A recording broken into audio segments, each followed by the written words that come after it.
জনরোষে পড়ার করুণ মুহূর্তেও উদ্ধারে এগিয়ে আসেননি পুলিশ সদর দপ্তর বা অন্য কোনো আইন শৃঙ্খলা বাহিনী। দর্শক, আপনারা দেখতে পাচ্ছেন যে ইসলাম ও ইসলামী দল নিয়ে কটূক্তি করায় এবার গণধোলাই খাচ্ছে বিএনপি নেতা ফজলুর রহমান। বিএনপি নেতা ফজলুর রহমানকে জনগণ মিলে গণধোলাই দিচ্ছে। করেছিলেন 4 দিন, কত লোক মারা গিয়েছে, কত সন্তান শহীদ হয়েছে। একটা বন্দুকের আওয়াজ, একটা কামানের আওয়াজ সিলেটে হয়েছে, আর আমি ময়মনসিংহে বসে সেই আওয়াজটি শুনেছি। আখাউড়াতে সেই নদীতে যে যুদ্ধ হয়েছে, যে যুদ্ধে নেতৃত্ব দিয়েছে খালেদ মুশাররফ, হায়দারেরা, সেই শব্দ আমার বাড়ি থেকে 100 কিলোমিটার দূরে সেই শব্দ আমি শুনেছি।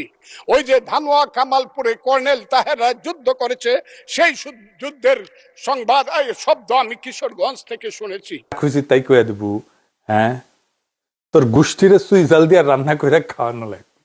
মাদারগঞ্জ থেকে মাংস